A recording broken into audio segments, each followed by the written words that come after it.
Under the cover of darkness, London was gripped by one of Britain's most prolific sex attackers. It was so meticulously planned as to disclose a huge degree of evil and malevolence. A vile predator who hid behind a trusted profession to drug, rape or assault over 100 women.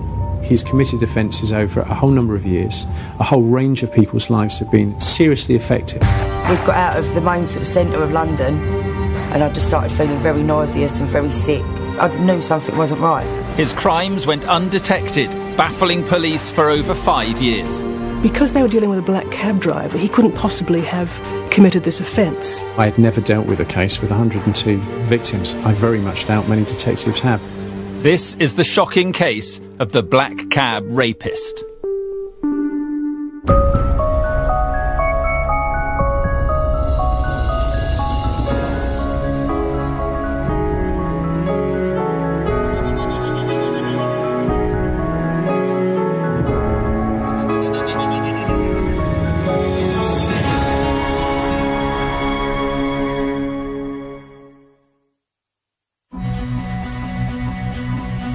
2002 marked the beginning of a series of sinister attacks on the streets of London.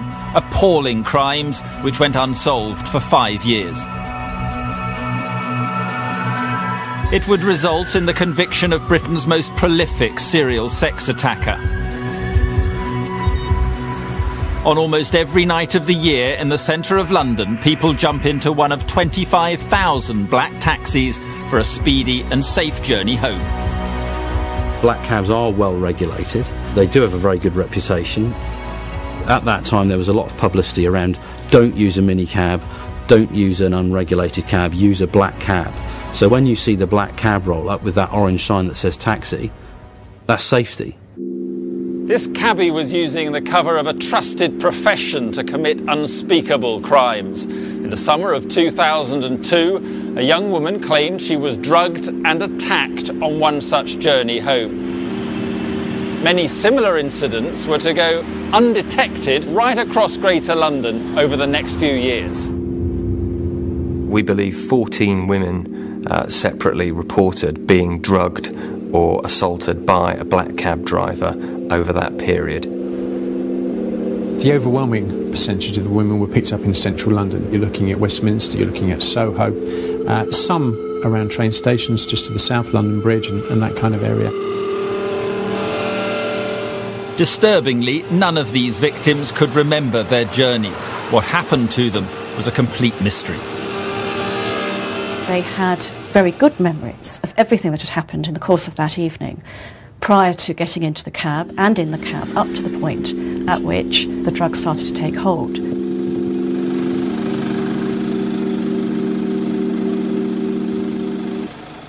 The striking features in this case is how few victims actually came forward at the time. Sarah Craigie was one such person. A routine night out in the capital would become one she will never forget. I'd been out to a club with my boyfriend and had quite a few drinks. I'd come out of Leicester Square, had a bit of an argument. I've walked off in one direction, he's walked off in another.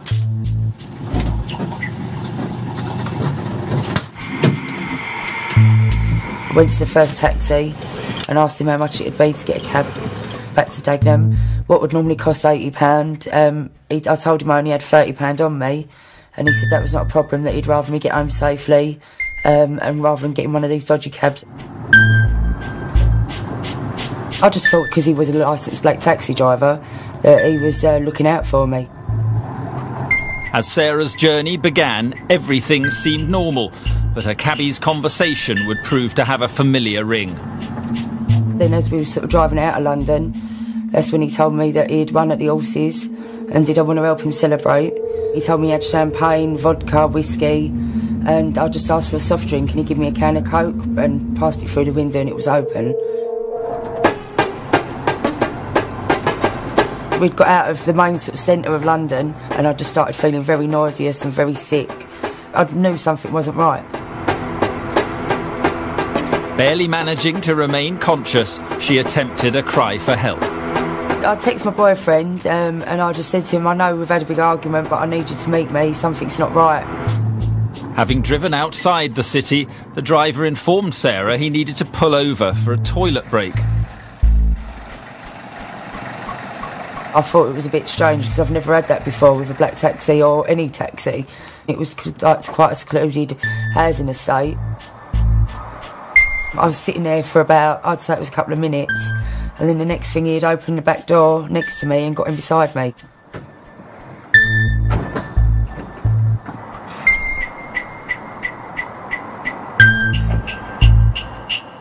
He just showed me the bag of money and showed me what he'd won and just said, like, you're going to help me celebrate, and sort of just sat next to me with a glass of champagne. It wasn't until he sort of sat in the back of the car and showed me his money, this is when my alarm bell started ringing. And I swore at him and said, it's not effing right. That's when he snapped and said, don't get out your pram, I only wanted to celebrate with you, I'll take you home. And was sort of huffing and puffing and got out of the car and got into the front of the car to drive me back. In silence, the cabbie drove her back towards her home in Dagenham. As he turned in, my boyfriend had walked out of the car, got out of his car and sort of walked in the middle of the road. He'd said, like, to stop the taxi. And he said, what does this monkey want? And I said, that's my boyfriend. My boyfriend got me out of the car. He had to physically carry me out of the car, put me into his car, and he took me home.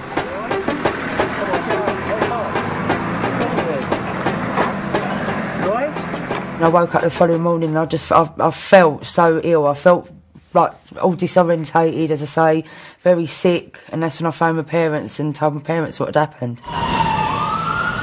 Sarah had a lucky escape, but like many victims, she didn't report the incident at the time. What no one knew was that many other women were having similar experiences with a black cabbie who had a meticulous plan to drug and rape powerless victims. He'd had a methodology that he's refined over time, and it's a very clear methodology, and it's clearly one that served its purpose for him. The vast majority of women who he picked up late in the evening or going into the early morning of the following day. He would always come up with a similar sort of patter about, you're my last call of the night, I live very close to where you live, I'm going your way anyway, if you want me to give you a lift it's not a problem, and often offering reduced fare or sometimes no fare. As soon as a female agreed to take his cab, he could begin his well-rehearsed plan. Right from the beginning, he would try and develop a rapport. A lot of the women said that he would call them by their first name. He would ask them lots of questions. They didn't feel threatened by him. They felt that he was someone that could be trusted. They weren't stupid women either. A number of them were young professionals. But I think part of the sexualisation of that is controlling those sorts of women. He always targeted women who looked like they'd had a drink or two because he knew that they'd be more relaxed, they'd be more trusting, they'd be more confident. And then he would pretend to be a bit lonely. He'd claim to have won the lottery or won at a casino or won on the horses and basically ask for them to celebrate with him. His cover story was so well thought out, he even showed off his fake winnings. He would show them a bag full of cash, full of 5s and 10s and £20 notes. That convinced them, well, he's actually real. This guy has won the lottery. A number said they felt sorry for him and they felt they would have a drink with him because he clearly wanted to celebrate. The drinks contained enough drugs to knock them out for at least 2 hours. In the front of his taxi, he kept his toolkits, his bottles and his cups, and what he would do, he would ask the ladies if they would like a drink, and he would have a selection of drinks available for them. This was so meticulously planned as to disclose a huge degree of evil and malevolence. I mean, this was a kit which he took out with him, presumably every night, on the off chance that this would happen, and then homed in on particular victims and committed these desperate offences upon them. Nearly every single woman who he did try this on with did accept a drink, and the next thing they would know would be feeling unconscious, sliding into sleep. The vast majority of attacks were never reported, and those victims who did contact the police were often met with scepticism. Once they couldn't remember anything, that reporting this the next day became an almost impossible task. If you went into a police station and said, I had a really strange experience yesterday, some cab driver offered me a drink and then I seemed to lose consciousness, I think the police would say, well, I'm sorry, but we're not sure a criminal offence has been committed. No one was aware of the extent of these attacks, but how was it possible for police to remain in the dark for so long? Because he was a taxi driver, he was all over London, he was in the outskirts of London, he was in the home counties. So the intelligence, as it were, on these various offences didn't get linked. There are 32 police boroughs in London. They don't always talk to each other all the time as much as they should. Computer systems are only as good as the information that is fed into them by a human being. Right up until the end of 2006, the offences that had been reported to police at that stage were very different. The descriptions were very different. The methodology was very different. Effectively, they ranged from a serious sexual offence to a more minor curb crawling type offence. In July 2007, one attack would gift the police the evidence necessary to catch their man. But would they follow it through? The police, for years, had been unaware that there was a serial sex offender on the loose in London driving a licensed black cab. This was their golden opportunity to wake up and notice it, and they blew it.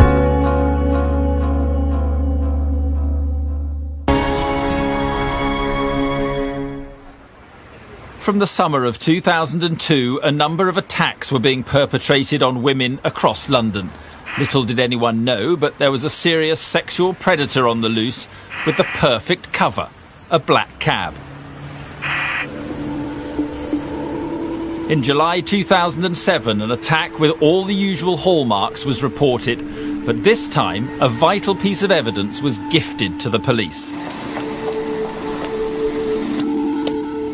A student from Greenwich University picked up a black cab in the West End of London. She was offered and accepted a drink from the driver. Her friends had said that she hadn't been drinking. She herself had said she hadn't been drinking, or certainly not in any significant quantity. And yet clearly she was hugely intoxicated by the time she got to her home address in Greenwich. The last thing she remembers is drinking in the back of the cab. She had no memory of anything else until the next day.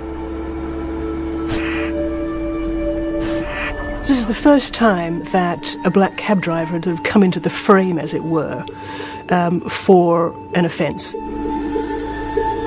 Once Greenwich police were contacted, 2 officers investigated her story, but she claims they didn't take her allegations seriously. There was a kind of mindset there where, because they were dealing with a black cab driver, he couldn't possibly have committed this offence. Police then seized CCTV footage from outside her halls of residence. You could see the lady in question walking on the CCTV away from the cab and then up towards where she lived. And she was clearly unsteady on her feet, and clearly something had happened to her. This footage would provide police with a vital piece of evidence. From the licence plate of the taxi, they finally identified a suspect. A cabbie with no previous convictions, 50-year-old John Worboys.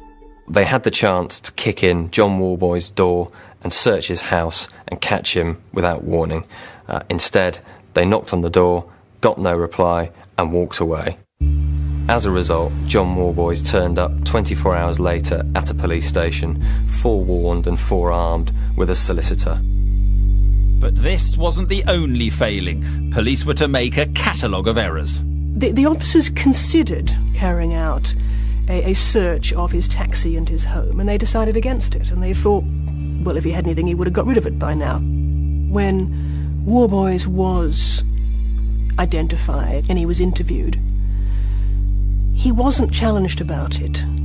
And he was never re-interviewed after the victim had made a statement. So there were all of these discrepancies that might have been put to him and actually weren't. The officers never got to grips with the toxicology results, which showed an unexplained sedative in his victim's bloodstream. What you sense is there was a golden opportunity to have caught this sexual predator much, much sooner than they did.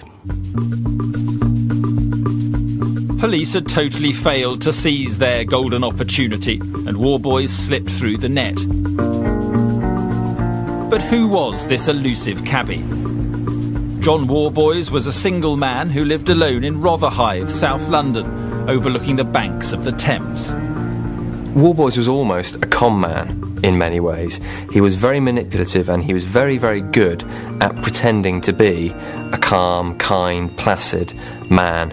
And I think many of the young women who got into his cab thought of him as the archetypal black cab driver. Most of his female friends all describe him as the perfect gentleman. He'd stand up the moment a woman walked into the room. He'd send birthday cards, even to ex-girlfriends. He was that kind of very thoughtful man, at least on the surface. This very much is someone that is very obsessionally predatory and is able to come across as quite avuncular, quite a nice guy, someone's dad. In his early life, Worboys had an obsession for female company and made the decision, aged 30, to embark on a career which would give him access to women he desired. He turned to stripping in the sort of mid-80s and was initially very successful. He did it under the name Terry the Minder. He danced to the music from the Dennis Waterman show, and he was earning up to £1,000 a week. One of the normal guys, nothing out of the ordinary, bit out of shape and not your typical male stripper, in my opinion. All the other guys round about then in their prime sort of trained a lot, and John didn't look like he sort of done a lot of that. I first met John, I actually booked him for my niece for her 21st birthday party as a surprise. And as you guess what, I'm one of them silly strippergrams, right? Now, ladies and gentlemen, I'm rather a big boy, so when I do get it out, duck your head, it's like a Dalek. It's from side to side. He came in dressed as a dirty old man. He always came out dressed like that, because when the girls actually saw him like that, they used to sort of shy away from him. Will you be gentle with me, because I'm more scared of you than what you are of me, right? But then once he took his, balaclava off and his clothes, and he realised how good looking he was, then they were completely different. All the girls thought he was absolutely fantastic, because he was a comedy stripper. He wasn't a serious stripper. John Worboys might not have been a typical male stripper, but his intentions were clear. He was a womaniser, definitely. His act was get in amongst the girls, get the lotion out, get the bananas out, get the fresh cream out. It's someone who doesn't really know what they're doing, but they're using the job to meet women and get amongst the women. When he was stripping, he loved the attention, he loved getting involved, he loved the after-show party where he would ply women with drink and have sex with them. In 1991, Worboys met and married Jean Clayton, but this didn't stop him trying to procure intoxicated women. His ex-wife has spoken about how he would follow drunk women home, even during his marriage, hoping to have sex with them. The marriage broke down in 1995 after turning violent and abusive. Incredibly, even at this time, Worboys had started to experiment with ways of incapacitating women. Jan Reynolds went out for a date with Worboys after one of his shows. After we spent the evening out, we came back to his place. We then, which I never do on a first date, never, but because he was so irresistible, we had a sexual relationship. After a successful first date, Jan hadn't heard anything for several weeks, but eventually Worboys got in touch to arrange a second meeting. Only this time he had some mind. On the second date, he cooked a meal for me, and after I'd had 2 or 3 glasses of wine, I felt quite woozy, lightheaded. I felt ill. I never knew anything else whatsoever, not at all, until I woke up the next morning in his bed. And I asked him how I got there. He sort of laughed and chuckled and said, "You'd had quite a bit to drink last night." And I said to him, "No way. It was only about 2 or 3 glasses of wine." But I knew then that there was something not quite right. I felt very angry, very ashamed going home on the bus, to think that he could have done something to my drink. I would suspect there are many other instances in the early part of that offending history where he tried various routines out on women until gradually they were more and more refined and got more and more specific and more effective, essentially. I mean, practice makes perfect, if you like. Worboys was honing his methodology, but at the same time, work as a stripper became harder to come by, and with it, his easy access to women. Over time, his looks faded. He got older, and the money dried up, and also the access to women, particularly drunk women, dried up. It must have been a bit of a blow to John. His phone probably stopped ringing. He's probably missed it like hell, the attention. In desperation, he began to finance and star in low-budget porn films from a flat he owned in Bournemouth. Neighbours at the time who remembered a string of women sort of turning up at this flat without an explanation, very strange sounds coming from inside. In 1996, Worboys decided to change careers. A job which would give him access to the females he craved. He began training to become a black cab driver. What is entirely plausible in this case is, as you have with some paedophiles who will go into employment with the specific aim of using that as a direct conduit to victims, it wouldn't surprise me at all if Worboys saw becoming a black cab driver as a very opportune employment device to procure specific types of victims. One sense that it was his whole life, that his whole mission was not necessarily to be a taxi driver and earn proper money, but to use his employment in order to satisfy his perverted lust. Worboys had seemingly embarked on a job which gave him one-on-one access to the type of females he desired.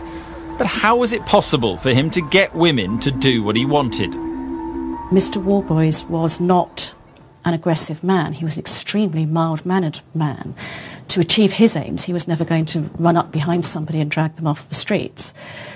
So therefore, to achieve his aim, which was sexual, he had to think up a way in which his victims were going to be complicit in what he wanted. Most rapists want some form of reaction from their victims. I think what is quite unusual about Worboys is he wanted pretty much prone, unconscious victims. So no interaction or reaction at all at either a physical level or an emotional level. John Worboys had been experimenting with drugging women and had discovered a potent cocktail using easily obtainable over-the-counter pharmaceuticals. One drug was used. In some cases, more than one. There'd been a combination of two drugs. One of those was an over-the-counter medication for insomnia. The other would be a prescription-only drug. The amount of alcohol with those two drugs, the combination effect, effectively, for a number of women was very, very severe. Not only did it make them totally incapacitated in the cab and completely unconscious, but very sick the following day. And that, of course, is the seriousness of the crime, that for a whole number of women, they're not sure what happened to them in the back of that cab.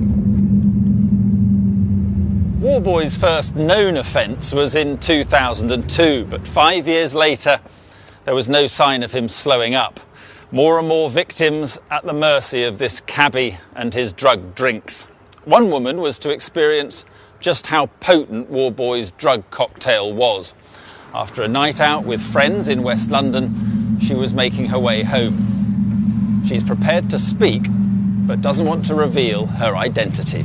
This black taxi pulls up beside me, and it was a really strange thing because I hadn't hailed it, but I just got in it.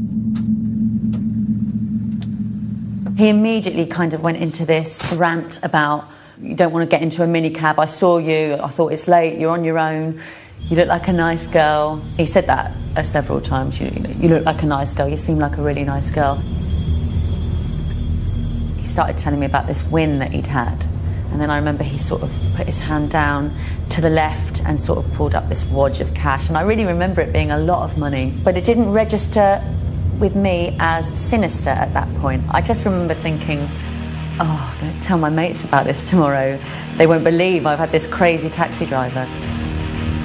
He'd been waiting to kind of celebrate with someone, hadn't had anyone to celebrate with, and he wondered if I wanted to drink. I thought, yeah, I'll have a drink.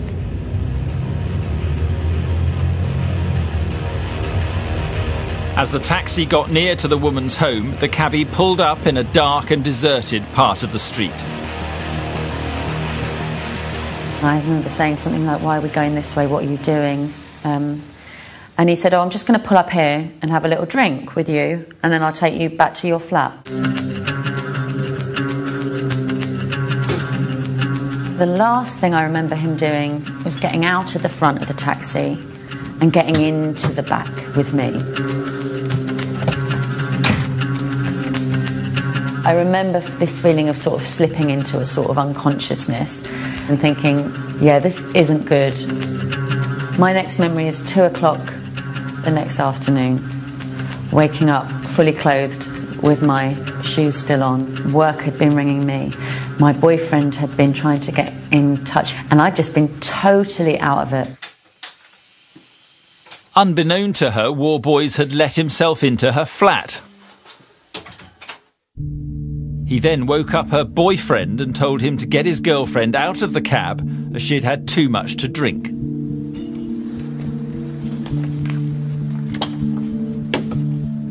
I'm pretty sure that nothing happened to me in the back of the taxi. I can't be 100%. Partly because I woke up fully clothed. I had tights and knee-high boots on, and they didn't appear to have been interfered with in any way. She was unconscious for over 10 hours, but the drugs may have had an unintentional side effect that deterred Worboys from carrying out an attack. What was really strange to me when I woke up the next day is that I realised that I'd wet myself.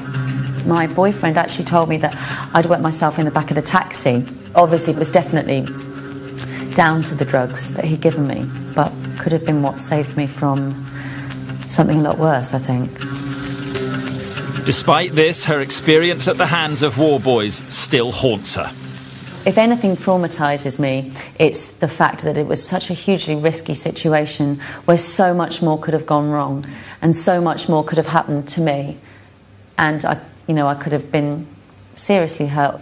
I'll never know what happened to me in the back of that taxi.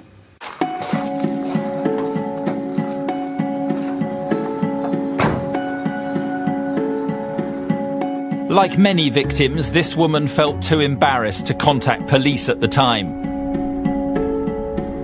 Worboys continued undetected, but he began to do more to cover his tracks. He started to give himself an alibi after he committed a crime.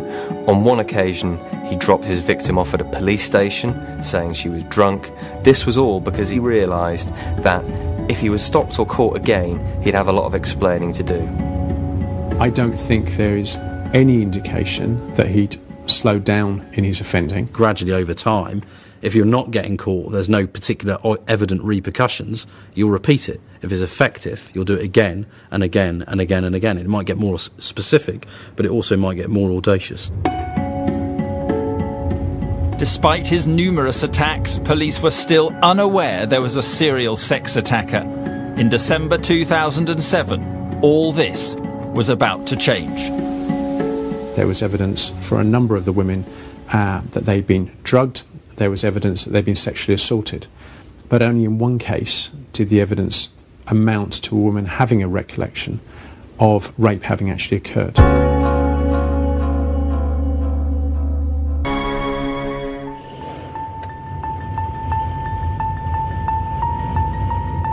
Towards the end of 2007, police were still unaware they were dealing with a sexual predator driving a black cab.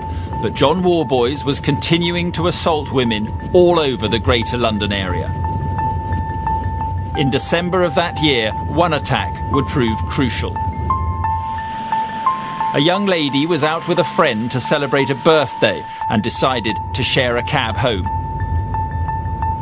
They'd been in central London. It was about 4 o'clock and they were in the Oxford Street area when two of them got into Mr. Worboys' cab. Mr. Worboys, as was quite common, dropped the other lady off first, leaving him alone with this particular lady.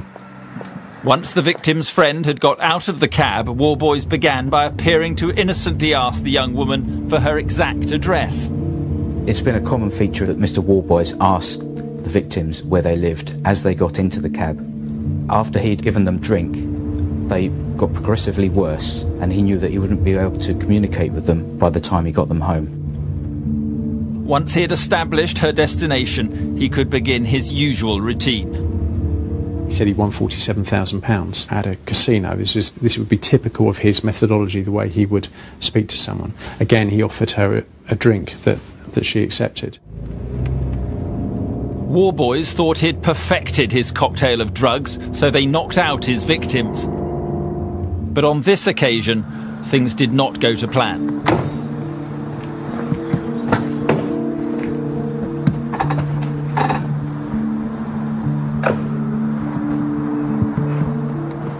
She, in fact, came to very, very briefly in the back of the cab. All she could talk about was you being on top of her. And his face was very close to hers.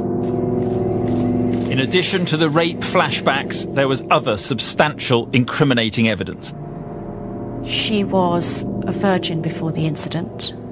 The next day, she was very sore in places she would not expect to be sore. And she made a complaint to the police, as a result of which her clothing was seized. The trousers were taken for forensic analysis. Police now had the DNA of the attacker, but there were no matches on their database. There was the DNA evidence from the scene of Mr. Worboys, which was on her clothing, and that was hugely supportive of the account that she had given.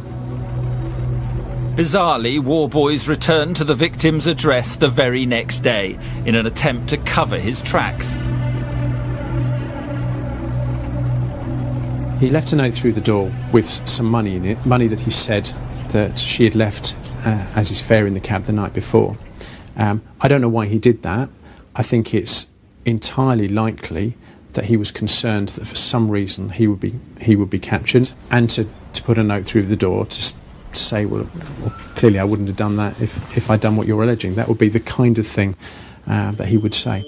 Although police had evidence of this one attack, they still had no idea they were dealing with a multiple sex attacker. But after years of missed opportunities, they were finally to link the crimes together in 2008. One policeman noticed something which rang alarm bells. An officer at the Scotland Yard Central Sapphire Intelligence Unit linked Worboys' crimes. This was just one officer who was smart enough and bright enough to realise that there was a pattern there. The officer had carefully looked through crime reports from across London over a number of years and noticed some startling similarities. There were initially two that looked very, very similar. And as a result of checking further, they'd identified two others. Solving the crime became a top priority. The job was given to a specialist team. They called in an elite homicide and serious crime command team who usually deal with murders, who are vastly experienced, well-resourced, well-led, and got them to look at it. This team was led by Detective Inspector Dave Reed. My job was to collate everything there, to see what the similarities between the offences were, to see what differences there were, and to see what evidential opportunities there were. Were there things that hadn't been submitted for forensic analysis, for instance? Was there CCTV coverage that we could still look for? And the reality is that for 6 days, we did everything we could. We identified a further offence during that time. A week later, on the 14th of February, it was decided that the following morning there would be an appeal and we would go public. On Friday the 15th of February, one of the national newspapers ran the story. When the police went public with their appeal, it triggered one very important telephone call. A woman from a sexual referral centre contacted the police. She had treated the Greenwich student whose attack was caught on CCTV. Police had questioned John Worboys at the time, but never followed through. Finally, police had a name to go on. Literally as soon as we could get from where our office is in southwest London to Rotherhithe, he was arrested. The police wanted to search John Worboys' house before he was alerted to the public appeal. But would they get there before he had a chance to remove any incriminating evidence? When I knocked on the door, there was a short delay, and then Mr. Worboys came to the window and he leaned out. I explained to him who we were and I asked him to come to the front door. He came downstairs, he was just dressed in his pyjamas, and I introduced myself and the other officers, and we went into the address. When I cautioned him, he replied, "What's this all about?" When police searched Worboys' flat in Rotherhithe, they found a treasure trove of forensic evidence and circumstantial evidence against him. We recovered the bag, and the bag had a large sum of money in it, £3,680 in notes. In addition to that, you had a number of drugs, different types of drugs that were used, and various other things that he would have used during the commission of those offences. As soon as I saw that bag containing those items, I recognised that this was clearly his toolkit that he was using when he went out to commit these offences. It was clearly items that were put together specifically for that purpose. The officers not only found items which Worboys used to perpetrate his crimes, they also discovered crucial forensic evidence. The DNA of one of the victims was found on a vibrator that was found in Worboys' possession.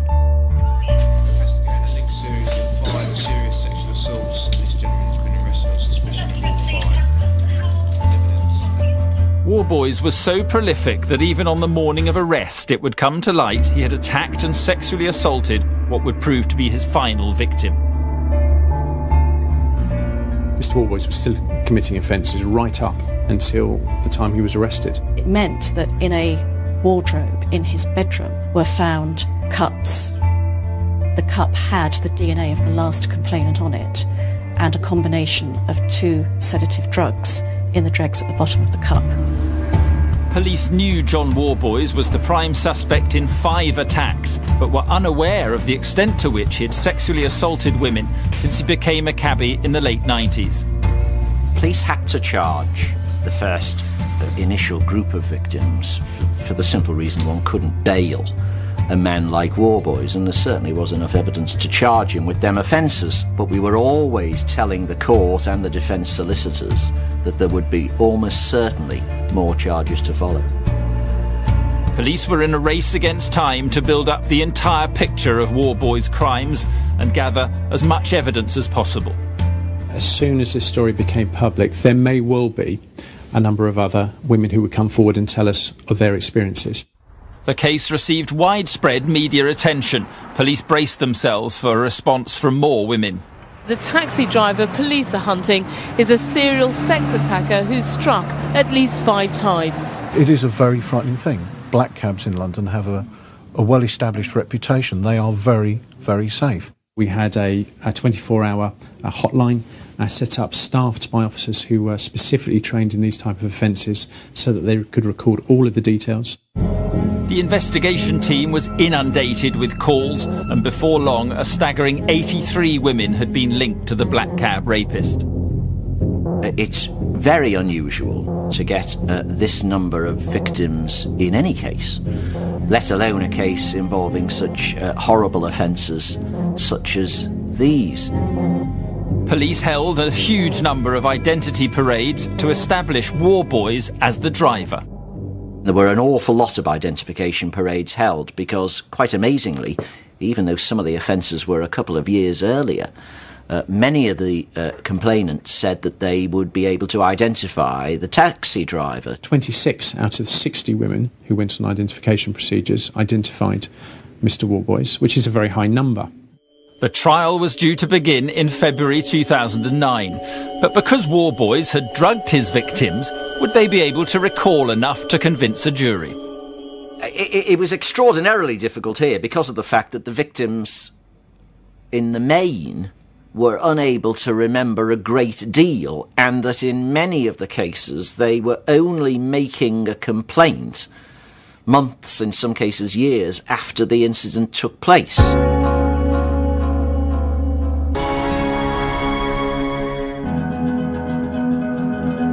Since 2002, black cabbie John Worboys had been using the cover of a trusted profession to attack and rape women right across London before he was arrested in early 2008. 83 women had now come forward with allegations, the biggest rape inquiry the Metropolitan Police had ever had to deal with. But how was it possible to get justice for all the victims? We had to make a decision as to which charges we should take before the court. We couldn't charge 83 because we'd still be there now. We needed to choose those cases which gave a good indication to a jury of the type of offender profiling that John Worboys was committing.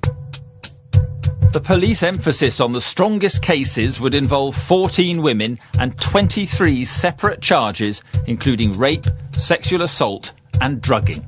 Complexity is always the enemy of the prosecution. It assists the defence. We call it overloading the indictment. This is the most number of charges that I've ever put on an indictment. And I was somewhat worried that I'd put too many, but in the end I was satisfied that I had enough there. We brought all of the proper evidence before the court, and the court had enough powers upon conviction to sentence him according to his criminality.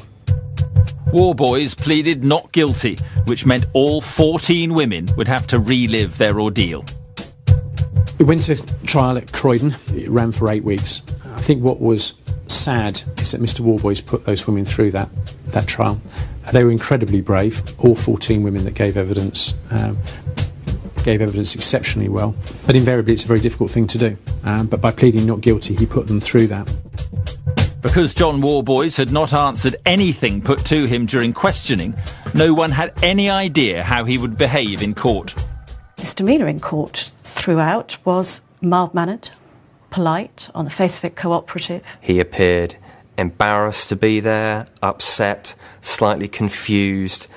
He wasn't angry, he wasn't threatening, he wasn't the sort of sex predator monster that you imagine. He answered every question. He was in the witness box a long time. He was there, I think, a day with his own counsel asking him questions, and I was cross-examining him for 2.5 days.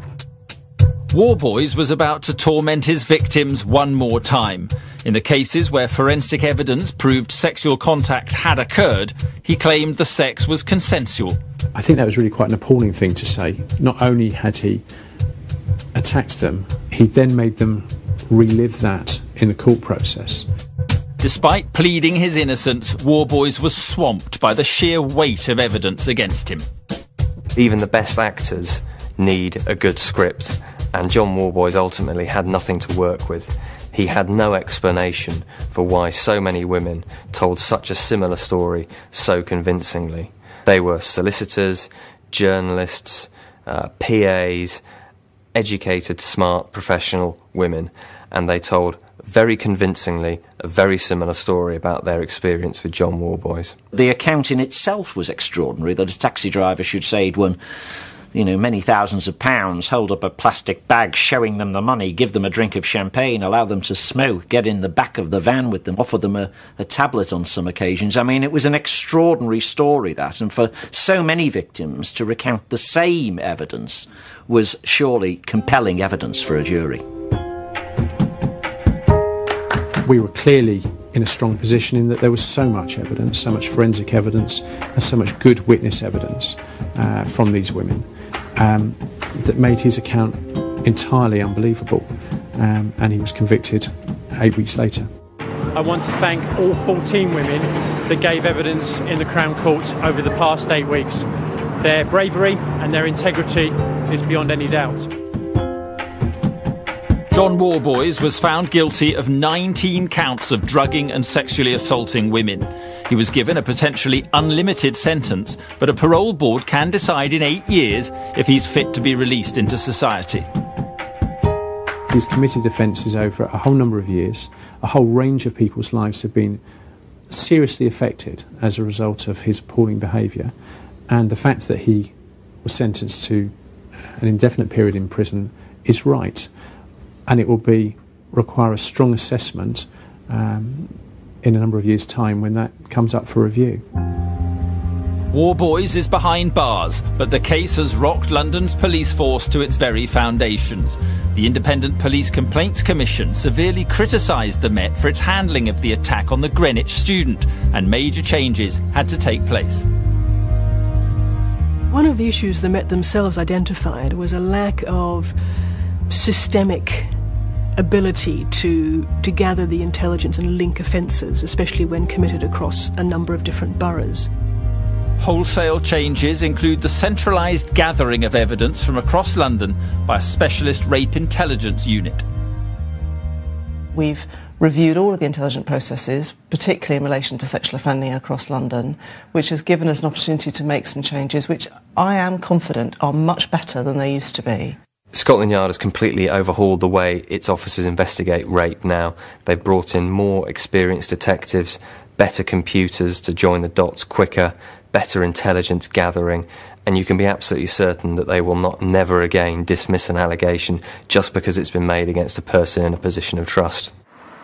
A total of 102 women have now come forward with allegations against the black cab rapist, but disturbingly, many still don't and may never know exactly what happened to them in the back of John Worboys' cab. The difficulty is that there are a whole number of women who I do not know whether they were raped or not. That's the reality of it. And the only person who will know that is Mr. Worboys. One of my hopes is that at some stage in the future, Mr. Worboys may consider the plight of some of the women who he attacked and may consider speaking to me or to my colleagues and telling us exactly what went on in those cabs. Former detective and child protection expert Mark Williams-Thomas investigates the impact of cyberbullying on children and adults and asks how the law could be toughened up to protect victims. That's the Tonight programme on Thursday evening at 7:30. Coming next, time to practice your Italian as Griff Rhys-Jones is off to Rome for Greatest Cities of the World.